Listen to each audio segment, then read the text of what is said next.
Fala pessoal, meu nome é Caio Tanazzi e a gente vai para mais um Aprendendo com Questões, dessa vez aqui com uma questão da SUS Bahia. Pessoal, como vocês sabem, a SUS Bahia ela costuma pegar uma questão e dividir em 3 perguntas. Então, eles abordam um só assunto e destrincham ele o máximo possível em 3 perguntas. Então, aqui, nessa questão de 2024 do acesso direto, a gente tem uma mulher de 65 anos de idade que procura a UPA com queixa de dispneia e tosse com expectoração amarelada há 3 dias. Refere hipertensão arterial sistêmica em uso de losartano e tabagismo de 30 anos maço. Ao exame físico, ela tem uma saturação de 85%, com uma frequência respiratória de 22, cardíaca de 100 e está afebril. A ausculta cardíaca sem alterações e a ausculta respiratória com murmúrios vesiculares reduzidos globalmente e sibilos difusos. Então, eles vão perguntar 3 coisinhas. Primeiro, ele pergunta, com base no caso clínico, identifique a conduta imediata mais adequada. Ele pergunta para você também, indique o achado mais provável caso essa paciente seja submetida a uma radiografia de tórax. E também ele pergunta quais são as medidas de primeira linha a longo prazo para evitar uma nova ida ao pronto atendimento. Então, ele pergunta para você o manejo agudo de uma DPOC exacerbada e como é que a gente vai manejar também essa paciente após a alta dela. Para isso, a gente vai dar uma revisada aqui sobre a fisiopatologia do DPOC, ok? Então, a gente tem os nossos brônquios normais aqui representados, tá certo? Onde os nossos brônquios, os bronquíolos, eles são elásticos e eles conseguem, pessoal, algum grau de expansibilidade dependendo da broncodilatação. Então, eles têm um certo grau de reatividade conforme nosso corpo precisa que eles aumentem ou diminuam a sua luz. A gente costuma precisar que eles dilatem, que eles aumentem a luz deles, então a gente costuma ter nossa broncodilatação natural a partir do nosso sistema catecolaminético. A gente sabe que os brônquios, que a nossa árvore brônquica, ela tem receptores beta-2, onde quando nós ativamos nosso sistema catecolaminético, ou seja, nosso sistema de luta ou fuga, o nosso sistema nervoso simpático, você tem uma broncodilatação. Essa broncodilatação serve para quê? A gente sabe que quando nós ativamos o sistema catecolaminético para luta ou fuga, você vai ter uma alta demanda metabólica, inclusive muscular. E esses músculos, eles vão produzir, inevitavelmente, ácido lático, que vai acidificar o nosso sangue e, como resposta, a nossa solução tampão, ela vai produzir aí o CO2 e esse CO2 ele precisa ser eliminado do nosso ciclo respiratório. Então, como é que a gente vai eliminar melhor esse CO2? Fazendo com que a gente cicle mais ciclos respiratórios. Então, a gente inspire mais ar e consiga expirar esse ar mais rapidamente. Para isso, nós precisamos ter vias aéreas que têm uma luz maior para poder aumentar o fluxo que esse ar ele consegue entrar e sair do nosso corpo. Já quando o paciente ele tem DPOC, e aí a DPOC ela é causada pelo quê? Ela é causada pela exposição frequente e contínua a um irritante. E nesse caso, o irritante mais comum que a gente tem é o cigarro. Então, um paciente que ele fuma aí seu 1 maço de cigarro por dia, 2 maços de cigarro por dia durante algumas décadas, então a gente calcula que a partir dos 20 anos maço, a chance ela aumenta demais no paciente desenvolver a doença pulmonar obstrutiva crônica e a destruição que causa esse cigarro, essa fumaça do cigarro, ela vai acometer tanto os brônquios e bronquíolos, então vejam que a parede bronquiolar, a parede brônquica, ela está completamente destruída. Ela perde essa capacidade de expandir e contrair, ela fica rígida e nessa rigidez existe também um remodelamento brônquico onde essa luz brônquica vai diminuir e você vai ter uma produção de muco e esse muco também vai contribuir para a obstrução da via aérea. Vejam que aqui ele não tem setinhas para fora, ou seja, você não consegue ter aquela expansão, aquela dilatação brônquica. O paciente perde essa capacidade, causando uma obstrução crônica. Outra coisa que essa fumaça tóxica vai fazer é o enfisema. Então, lá nos nossos alvéolos, essa fumaça vai destruir o parênquima alveolar, fazendo com que esses alvéolos eles estourem e eles aprisionam ar, porque quando eles estouram, esse ar não consegue mais sair, ele fica lá aprisionado.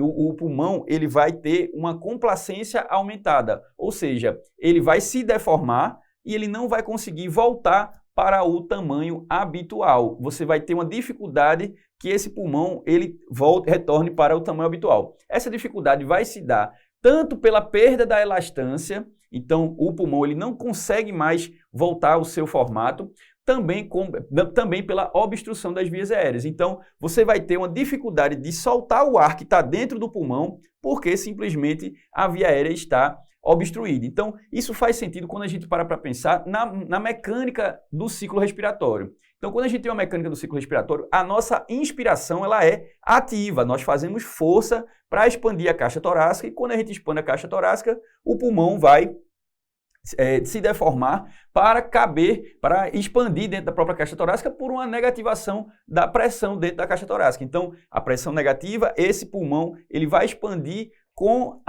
puxando o ar do lado de fora do corpo, então puxando o ar da atmosfera. Se você tem aí uma perda da elastância e um aumento da complacência pulmonar, esse pulmão ele vai se expandir e ele não vai conseguir voltar para o seu tamanho habitual. No ciclo respiratório normal, como eu havia falando, a expiração é um processo passivo, onde a gente simplesmente relaxa nosso diafragma, relaxei o diafragma e o nosso pulmão vai voltando para o tamanho habitual dele passivamente. Então, imaginem que o corpo da gente não tem mecanismos tão bem desenvolvidos para que a gente reduza o volume da nossa caixa torácica ativamente. Ele tem mecanismos muito mais elaborados e fundamentados, muito mais robustos para a expansão ativa do tórax, mas não para a sua retração. O que faz com que lutar contra a obstrução da via aérea seja muito mais difícil na expiração, porque na inspiração, apesar de você ter uma obstrução da luz dos brônquios, você está fazendo uma inspiração de forma ativa, forçada. Então, você consegue vencer essa obstrução. Por quê? Porque a inspiração ela é ativa, você usa musculatura para isso. Já na expiração, a gente conta com muito menos musculatura que faz com que a caixa torácica retorne para o seu tamanho habitual. Então, a gente tem muito menos musculatura para vencer uma obstrução na expiração. E isso faz com que nós tenhamos aí um aprisionamento aéreo. Então, a inflamação causada por essa agressão crônica vai fazer com que esse brônquio ele tenha um remodelamento, saindo desse brônquio aqui saudável, bonitinho, para esse daqui que é cheio de muco. Então, a produção de muco, de secreção, ela faz parte da inflamação também crônica. E a gente não consegue limpar esse muco. O muco ele fica preso dentro da nossa árvore brônquica. Então, como é que biologicamente isso acontece? A gente tem uma inflamação neutrofílica com recrutamento de linfócitos CD8 e isso a longo prazo vai causar um remodelamento brônquico, onde a gente vai ter um estreitamento progressivo das vias aéreas e isso faz parte da fisiopatologia.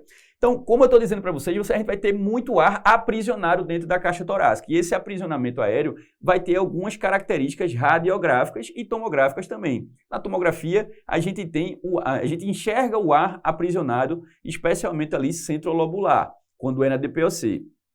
Na radiografia, a gente vai ver a retificação dos arcos costais. Os arcos costais que precisam ser curvos, no DPOC eles estão bem retinhos, você consegue enxergar eles retificados por causa da hiperinsuflação. Veja que esse pulmão está enorme, ele está hiperinsuflado. Quando você vai para o perfil, essa parte daqui da caixa torácica não é para existir. Essa caixa torácica é para estar muito mais pertinho aqui. O diâmetro antero-posterior dela, na realidade dela, é para estar diminuído, pessoal. E aqui na DPOC ele está muito alto. Por quê? Porque essa parte aqui todinha não é para existir. Você tem um aprisionamento aéreo aumentando o diâmetro antero-posterior do tórax. E esse tórax ele é aquele tórax em tonel, parece um barril o tórax do paciente.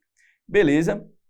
Então, o que é que caracteriza uma DPOC exacerbada? Uma DPOC exacerbada pode ser por uma mudança do muco, pode ser por um aumento da dispneia do paciente, pode ser por febre, pode ser aí por uma série de novos desconfortos que o paciente não está. Então, ele apresenta uma nova dificuldade respiratória, seja por aumento da produção de muco ou pela mudança da característica desse muco, seja por um aumento da dispneia, da frequência respiratória, do desconforto, uma redução da capacidade funcional do paciente. Tudo isso leva a crer que a gente está diante de uma exacerbação. Na maioria das exacerbações, elas são infecciosas. E a maioria das exacerbações infecciosas são virais. Mas a gente não tem como diferenciar na prática clínica se uma exacerbação ela é viral ou se ela é uma exacerbação bacteriana. É por isso que a gente utiliza hoje os critérios de Roma para a graduação das exacerbações e direcionamento da nossa conduta terapêutica. Então,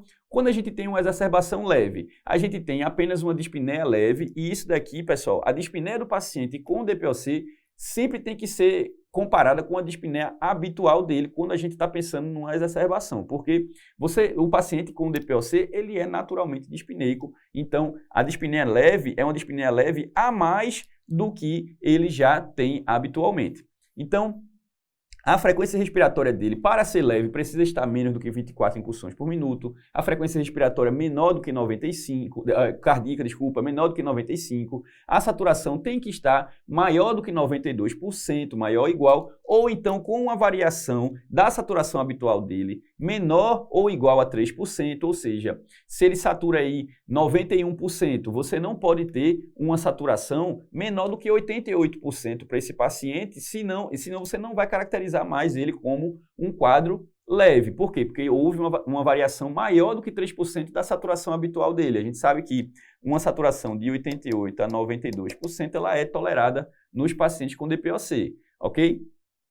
E ele não pode ter marcadores inflamatórios muito altos. Um PCR de 10 mg por litro não é um PCR tão alto assim, mas para você ver que para ser caracterizado como leve, ou seja, a gente não vai utilizar antibiótico, a gente só vai tratar ele com os broncodilatadores de curta duração, ou o SABA, a gente vai precisar ter uma tolerância muito baixa com esses pacientes. Porque se a qualquer momento esse paciente ele mostrar que ele tem uma infecção, a gente vai precisar tratar ele com antibiótico, porque esses pacientes têm um lençol mais curto. A gente não pode tratar eles tão conservadoramente assim, porque senão eles podem piorar da exacerbação do quadro infeccioso e o risco de mortalidade deles é maior, muito maior do que da população habitual. Então, teve um marcador inflamatório um pouquinho alto, então acima aí de 10 mg por litro, você já está considerando o paciente, já tá pontuando então o paciente aqui para moderado. Então, para ser uma exacerbação moderada, a gente precisa ter pelo menos 3 desses quadros. Então, um aumento importante da dispneia basal do paciente, uma frequência respiratória maior ou igual a 24, a cardíaca maior ou igual a 95, a saturação precisa estar aí ou menor do que 92 ou com a variação maior do que 3% da habitual, a PCR maior do que 10 mg por litro e vejam que coisa importante é você solicitar a gasometria do paciente. Por quê? Se esse paciente tem uma gasometria com uma PaO2 menor ou igual a 60 ou uma PaCO2 maior do que 45, desde que ele não tenha uma acidose, ou seja, uma acidemia na realidade, porque aqui já caracterizaria uma acidose respiratória, então desde que ele não tenha acidemia, ou seja, um pH menor do que 7,35, você já considera esse paciente aí pontuando para moderado. Então, a gasometria ela vai ser um excelente guia para você manejar a exacerbação do paciente. E caso você caracterize esse paciente com a exacerbação moderada, você vai ter que não só colocar o broncodilatador de curta duração, como também um antibiótico e também um corticoide por via oral, não é por via inalatória, beleza?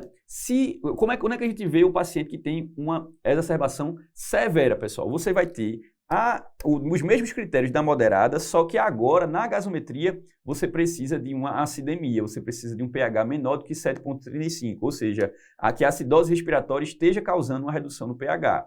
Beleza? E para esses pacientes, como você vai caracterizar eles como pacientes graves, você precisa hospitalizar eles ou ir para a emergência para poder tratar, porque existe uma chance muito grande de você precisar internar esse paciente para fazer uma antibiótico-terapia venosa. Ok? E agora, pessoal, como é que a gente maneja esses pacientes depois da exacerbação? Então, As exacerbações, pessoal, como eu disse para vocês, são majoritariamente causadas por problemas infecciosos. Então, você vacinar esses pacientes para a influenza, vacinar esses pacientes com a vacina pneumocócica, tudo isso vai ajudar esse paciente a se proteger, a prevenir ele de ter essas infecções que vão causar aí a piora clínica dele. A gente sabe que um dos principais mecanismos de melhora de qualidade de vida e também de prevenção de progressão da doença é a cessação do tabagismo ou das exposições, porque, por exemplo, se você tem uma DPOZ causada por uma exposição a fogão a lenha, que é extremamente comum no interior do país, tá certo? Você vai ter aí mecanismos para lidar com a progressão daquela doença. Então, cessar o tabagismo e tirar esse paciente das condições onde ele pode ter uma exacerbação, uma exposição continuada, que inclusive pode causar o DPOC, como o fogão a lenha, é essencial para prevenir uma exacerbação. A gente sabe que a reabilitação pulmonar, ela melhora muito a qualidade de vida desses pacientes. A gente não tem, e olha que isso pode ser uma pegadinha em algumas provas, a gente não tem evidência, isso porque possivelmente nunca foi procurado uma evidência para tal, mas a gente não tem evidência que a reabilitação pulmonar melhora a espirometria do paciente, realmente a capacidade pulmonar do paciente, a capacidade funcional. Agora, a gente sabe que melhora qualidade de vida, sintoma, você melhora todos os aspectos da vida daquele paciente com a reabilitação pulmonar. E a educação em saúde sempre é o principal. Por quê? Porque o paciente ele é sempre o protagonista do próprio cuidado. Ele que vai ser responsável pelas idas ao médico, pelas idas ao ambulatório, ao consultório, para manter sempre esse paciente aí, checando se ele teve alguma exacerbação que não passou despercebida, checando se ele está aí pior ou melhor de sua capacidade funcional, do seu MMRC, que determina a capacidade funcional no paciente com DPOC. Então, a educação em saúde, para ele sempre estar buscando a atualização do cartão vacinal, para ele estar aí evitando as exposições aos fatores desencadeantes de exacerbação, para que ele possa se munir de opções caso ele queira parar de fumar e saber qual a importância daquilo para a vida dele. Então, a educação em saúde sempre é essencial, até porque o paciente ele é o protagonista do próprio cuidado, a gente não pode esquecer disso. O paciente não pode fazer nada se ele não quiser, tá certo? E geralmente ele não vai querer se ele não souber os benefícios que ele tem ou os riscos que ele corre. Então, como é que a gente vai estadiar o paciente cronicamente? O paciente que ele é um paciente que já saiu daquele quadro de exacerbação. Você vai estadiar, pessoal, com base no estadiamento combinado. Esse daqui é o estadiamento mais novo, não é mais aquele ABCD que a gente tinha antes. Ele juntou e simplificou as características da última classificação, onde a gente vai ter o A, o B e o E. O A e o B, pessoal, vão caracterizar pacientes que não são exacerbadores, mas que eles são ou pouco sintomáticos, como é o paciente A, então ele não é exacerbador e pouco sintomático, ou ele é exacerbador e ele é muito sintomático, como é no caso, ou ele não é exacerbador e é muito sintomático, como é o caso do paciente B. Aqui, pessoal, é muito importante, por quê? Porque quando você tem um paciente exacerbador, ele é um paciente mais grave, seja ele pouco sintomático ou muito sintomático, porque a cada exacerbação que ele tem, o risco de mortalidade dele aumenta, a chance dele morrer por causa de uma exacerbação aumenta. Então, o paciente ele é já um paciente mais grave, independente se ele é muito ou pouco sintomático. Então, a partir de duas exacerbações ou uma exacerbação que necessite um internamento hospitalar, você já considera o paciente como E para os pacientes que são sintomáticos, os broncodilatadores, eles são sempre a nossa opção. Então, os broncodilatadores para o paciente que não é exacerbador, mas é sintomático, vai ser aqui os broncodilatadores de longa duração ou os antimuscarínicos de longa duração. Ambos são broncodilatadores, esse aqui é um beta-agonista. Então, ou o beta-agonista de longa duração ou o antimuscarínico de longa duração para o paciente que é muito sintomático, mas não é exacerbador, tanto faz, qualquer um dos dois você pode iniciar a terapia. Já se o paciente for exacerbador, aqui a gente vai preferir o antimuscarínico de longa duração. Por quê? Porque a gente tem evidência na literatura de que esses aqui diminuem a chance de exacerbação. Então, o LAMA especificamente, ele é indicado para os pacientes que são exacerbadores. Então, se for para começar a terapia, comece por ele no paciente E. Se for um paciente B, tanto faz, vá pela opção principal do paciente, posologia, preço, enfim. É isso que vai determinar a escolha do seu na sua medicação. Então, quando a gente vai seguindo, a questão fica extremamente fácil. Por quê? Você tem aqui um paciente com uma DPOC exacerbada, certo? Então, com base no caso clínico, indica conduta imediata. Pessoal, veja, eu falei para vocês sobre a importância da gasometria arterial. Por quê? Você tem um paciente que ele preenche alguns critérios, mas outros não. Ele tem uma frequência cardíaca alta, ele tem uma saturação de oxigênio baixinha. Só que a gente não sabe se esse paciente é considerado moderado ou se ele pode ser até considerado como um caso grave. Afinal de contas, se ele tiver uma acidemia decorrente da acidose respiratória, a gente já vai pensar em internar ele. Então, aqui é essencial a gente determinar o nível de gravidade, estadiar o nível de gravidade real desse paciente. Por quê? Vai mudar se a gente vai dar antibioterapia para ele domiciliar ou se a gente vai ter que internar ele. Como o paciente está saturando 85%, é muito difícil que você não precise internar ele. Mas, às vezes, quando você faz um ciclo de broncodilatação para ele lá na emergência, esse paciente melhora e você não precisa interná-lo. Então, letra A, fazer uma intubação orotraqueal, iniciar a ventilação mecânica. Veja bem, esse paciente ele não tem um rebaixamento de nível de consciência importante, não é um paciente que está aí com uma fadiga respiratória, ele está com uma frequência respiratória de 22, nem é critério de gravidade. Então, a gente não tem nem sinais de insuficiência respiratória, nem rebaixamento de nível de consciência, que são as duas principais indicações de ventilação invasiva. Então, aqui, não.